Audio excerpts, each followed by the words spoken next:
Good evening, ladies and gentlemen, and welcome to another edition of TBR. And I'm George Binns. And we're continuing our discussions with the women of WOMTech, Women on a Mission to Earn Commission.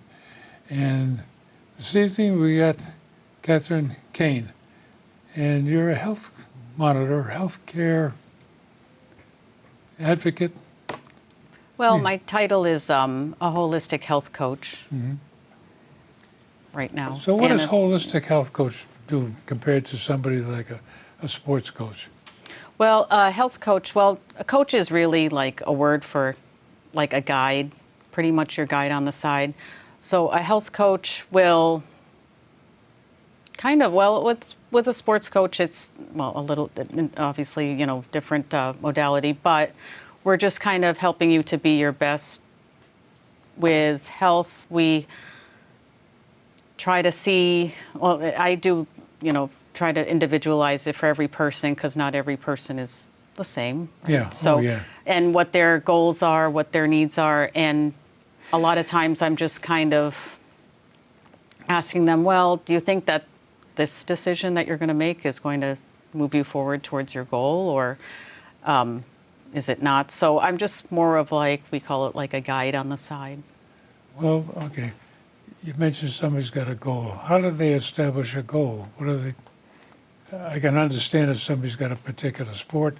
I want to play left tackle. Okay. Yeah. You've got a coach that says, this is how you play left tackle. This is what you got to do. This is what you don't do. When you're talking about a health coach for somebody, I'm assuming they're more mature people. They're not still in school. They're middle-aged or something. Or It depends. I've had parents that have referred me to their kids depending on whatever their need is. So really, I'm just like a problem solver. Okay. Well, what kind of problems do they get into?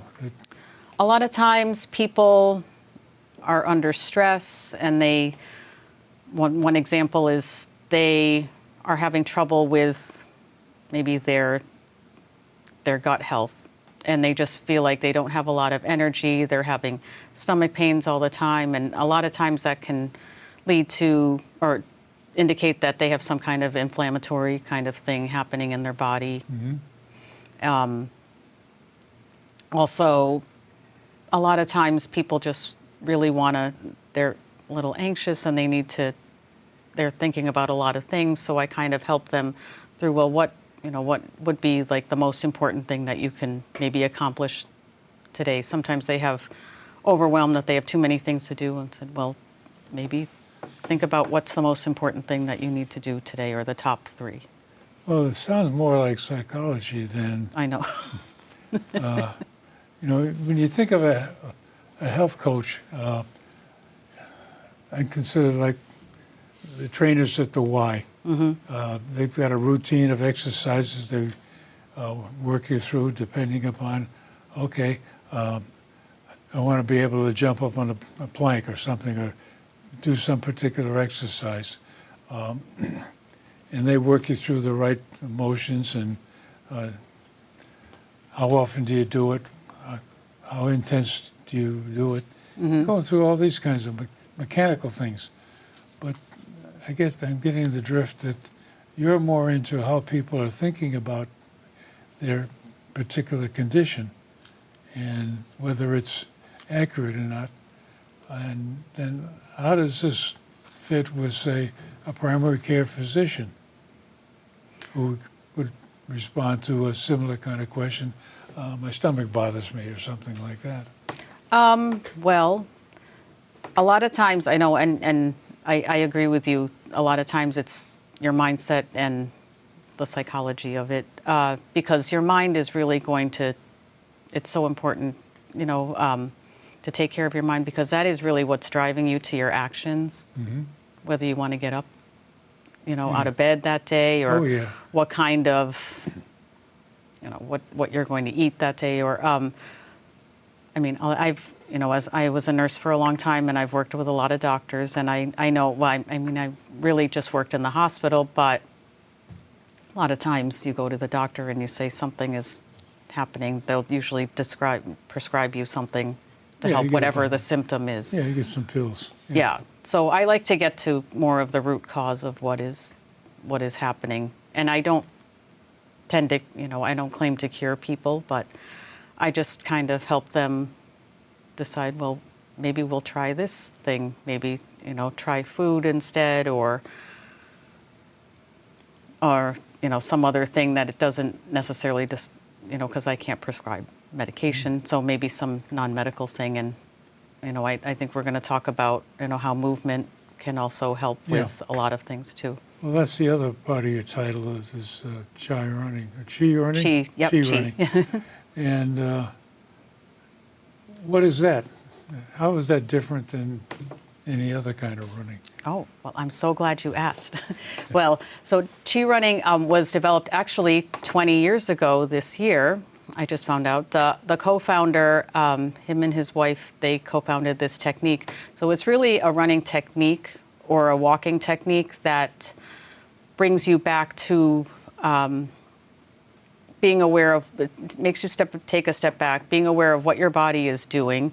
The main part is just body sensing. So a lot of times, many times we never learn how to run. I talk to a lot of people, I'll ask them, did you ever learn how to run? And they say, no. Yeah. Well, we learn how to swim, we learn how to ride a bike, but, other sports, but running should just come naturally. naturally. And when we were 5 years old, we had the perfect form. And if you watch a little kid, they just fall forward and they run and they're joyful and they're waving their arms around. Whereas a lot of times you see an adult running and they're not exactly joyful. Yeah. So we take what we do as instructors, as certified instructors, we help to align your body, because it's really not running that's hard. It's the way that you move yourself that's hard. And if you're not in the proper alignment, then it's going to make it a lot harder. We're not having you focus on your legs to power you through your movement. Mm-hmm. You're actually leading with your center. And so the chi part comes from a combination of the sport of running and the martial art of Tai Chi, where you're moving from your center and you're working with the forces, with a force instead of working against it. And so it just makes it more efficient and less injury. It's injury prevention. Yeah. So, and just brings the joy back to movement. So when you feel good when you're moving, of course you want to keep doing it. Yeah. So. I played lots of different sports growing up, but never liked to run. Okay. So I can't really focus on what it means to be joyful running, and yet I know guys and women. My wife was a serious runner for a while. That they just go out and run, and it's fun. And never got to that point. I guess I'd be a good candidate for you. Oh, sure. Anytime. But when you get into something like this, okay, you got somebody who is sedentary. Let's start with that. I assume that's where a lot of your clients come from, a very quiet life, that all of a sudden they realize that, hey, I got to get moving. And things that you try to do aren't as easy as they used to be. So you tend to be losing something. Mm-hmm. So how do you get it back? Well, so we're going to go back to the mindset. So you made a decision that you want to do something, for your health, because you're tired of being, sick and tired or tired all the time. Or so so what we do is just have you more, it's just maybe just standing up, and I get you into the proper alignment, and we just kind of have your feet move in a different way. So it's with Chi Running, we have alignment and relaxation as our two principles that they always go together. Alignment is having a strong center where your spine and you have a strong bone structure that you build, and then all your moving body parts are relaxed, which is very different from conventional running, or power running, we call it. And then we also use our arms, because a lot of times runners, I don't know, I can't speak for all of them, but I notice that they don't know what to do with their arms. And when I ask them, do you know what you do with your arms? And they say, no, I don't know what to do with my arms. So that actually, the arm swing can take 50% of the workload from your legs on flat ground, and then 60% on hills. Oh, So okay. that adds with the efficiency. And so what we do is there's also a walking component. So when I line you up and then you're able to walk, and you're not leading with your legs, but you're leading with your center, which is where the chi or the energy comes from. Because we're just setting up your body to make the conditions for the chi to flow easily through your body, so you have the energy to move. Now, what is chi that's flowing? Chi, that's just the energy. Okay. Yep. So you've got someone who decides that now's the time to get back to my childhood, because Yeah. all kids run all the time. And like you said, when they're running, they're very happy and their arms are flailing, Yeah. kind of thing. Obviously, as an adult, you don't want to be running around with flapping your arms. Right. Somebody think it's something strange. Yeah. So you get somebody into this position where they're moving. What next? Well, they're going to practice it, Yeah. because a lot of times how I do it now is I'll do an introductory session and I'll do a video analysis just to show them a before and then after. I get them in the proper alignment and we practice moving a little bit. And then I'll do 3 sessions with them, because one session is usually not enough. They get it's a lot of information to take in, and Yeah. then they forget, and then sometimes they say, forget it, I'm just going to go do what I was doing before, because it Yeah. was kind of Well, working. Well, it gets to be a habit Exactly. that this is what I've always done, and it always works. It's Yeah. one foot in front of the other, and it's more as complicated as it gets. Yes. And I guess what you're trying to get across to somebody is there's more to being a comfortable runner, or I don't know, what word would you use to describe somebody's in this state? Because I can think of hearing about runners that get into almost a state of dreaming, that they're almost an out-of-body experience that you're getting out of this exercise. Yeah. Oh, yeah, that endorphin rush, or they Yeah. call it like the runner's high. Yeah. Well, it has to be their decision. Oh, yeah. So, yes, a lot of times I get a lot of people who have been injured, and then they rest, and then they do the same thing again. So, that saying, doing the same thing over and over again and expecting Well, a different result is so essentially Yeah. you're trying to get them to break a habit. exactly. Well, just to get more into just something that's a little bit better for them, and they can try it. And if they want to go back to what they were doing before, but a lot of times people just are coming to me and they're already, broken. They're kind of tired of being sidelined because of an injury. Well, So- that gets up another problem of you get to be sidelined, you don't do anything, and atrophy sets in, Yeah. and all of a sudden you're losing what literally you had. Yeah. So how do you get someone to overcome that or recognize that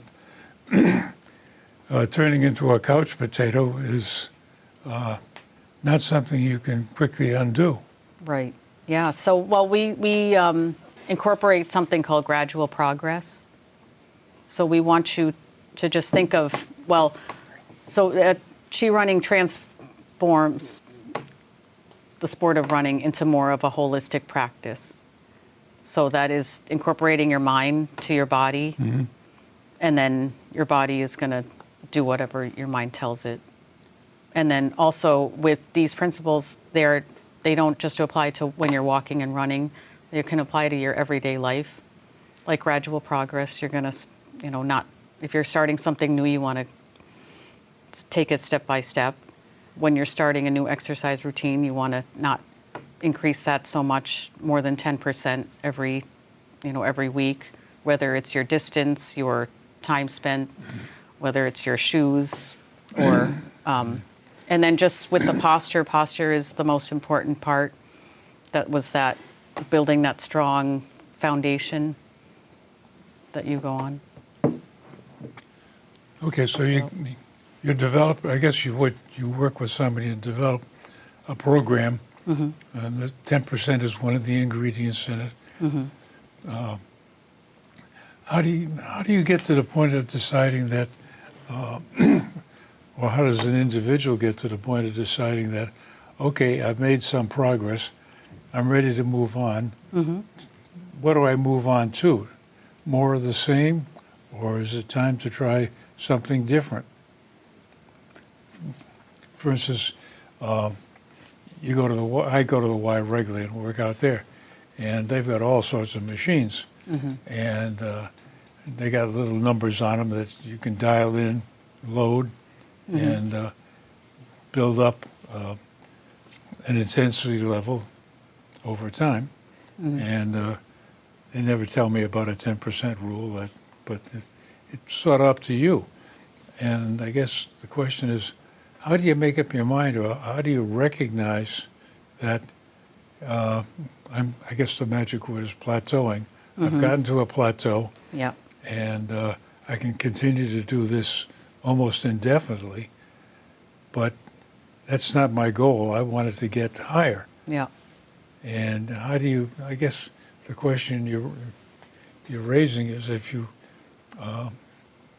take too big a step, it gets to could be painful, could be injurious, or it also could be very discouraging that, well, geez, I thought I was ready for that extra 10 pounds or that extra mile, and I'm really not. This isn't working.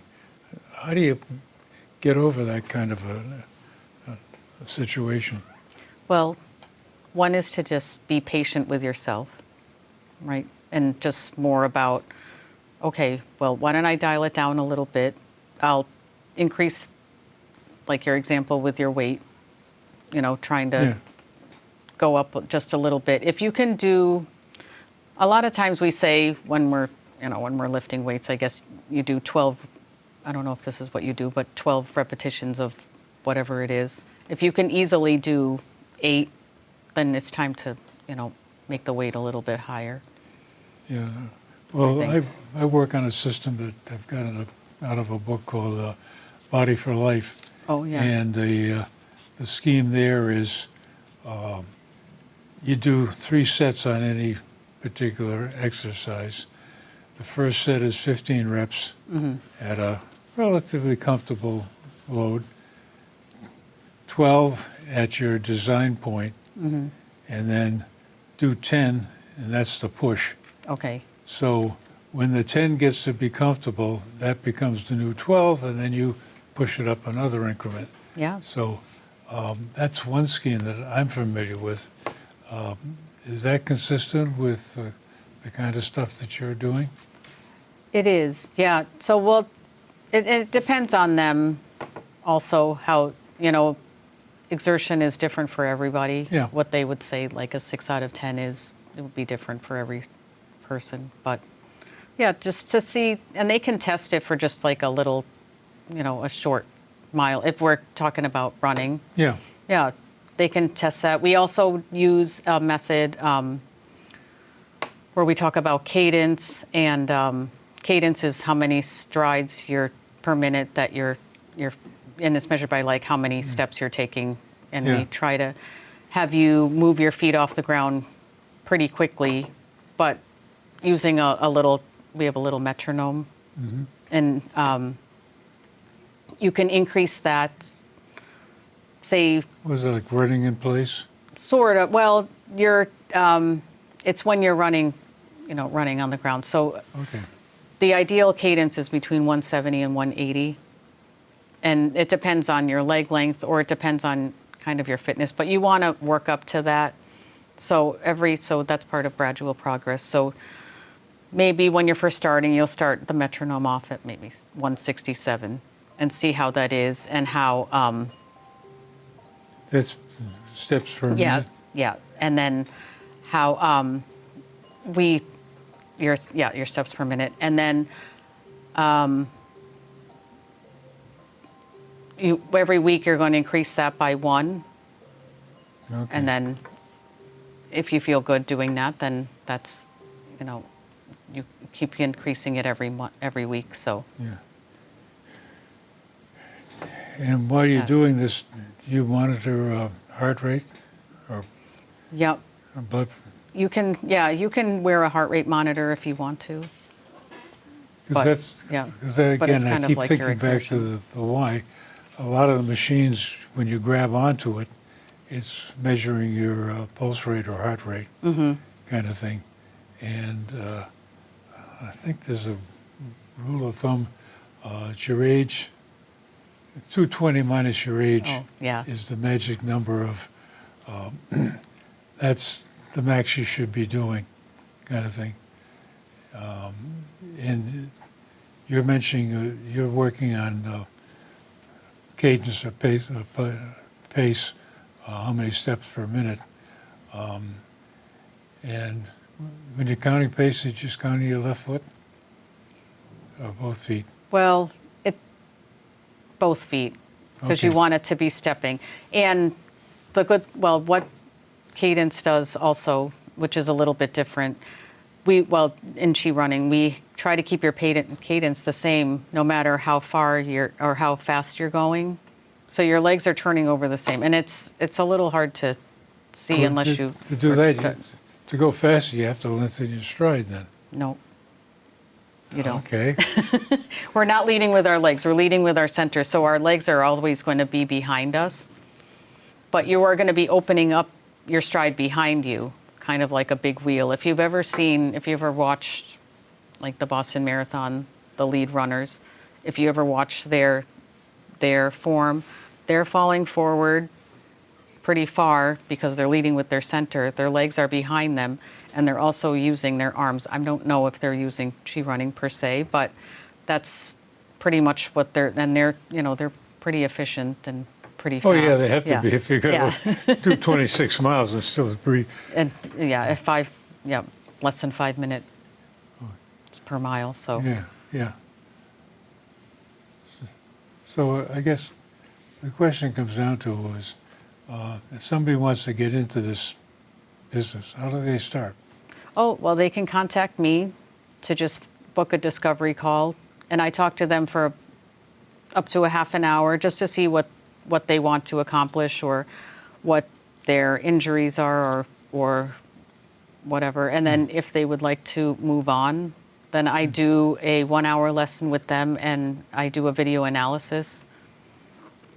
So this phone call, is it just plain phone call or video or Zoom or? A Zoom, yep. Zoom, okay. Yeah. And so you can dial up and get a Zoom conference. And if that works out, then where they go to you got a facility someplace? Or? I can come to you. Okay, Yeah, or we can meet at, a mutual place. okay. Usually a nice, like, anywhere with a paved road is really good. Like, or even if, if it's in front of their house, if the street is, if it's Or accessible. meet at the local high school and use the track, I guess. Yeah, exactly. Yeah. Yeah. So that's a good beginning. Okay, then Beginning, after this yeah. 1-hour session, and they get the video, I assume you come with an analysis of the video. Yes. Then what? And then they can decide, if they want to continue on. Then I do a 3-pack of lessons because I feel like one lesson is not enough if they want to, depending on what their goal is. The first lesson, we go over learning the form again and kind of running for a little bit. It takes up to an hour. Yeah. The second time, we I tell them, all right, show me how you get into the form, how to, and we'll run for a little bit more. Yeah. And then and depending on that second time, maybe we'll do hills and work on cadence. And then the third time we just more nail down the hills and the cadence and Yeah. the form. So, Yeah. because here, here in New England, we have to deal with hills. Oh, yeah. Uphill and downhill. Downhill is really important to have your legs behind you, because a lot of times when people are running downhill, they're using their foot to stop them, and that's like putting the brake and the accelerator on at the same time. Yeah, which is it's tough on the knees running downhill. Yeah, especially, exactly. Yeah. Yeah, and that's not very efficient. So No. So, well, thank you very much for stopping by and sure. going through this with us. And we'll put up your email address as part of the credits, so that if somebody wants to contact you, that's how they do it.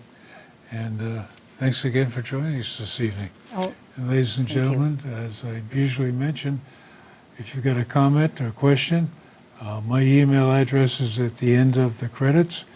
And if you've got a longer discussion you want to have, there's room for you here at the table. And thanks again for watching, and we'll talk to you later.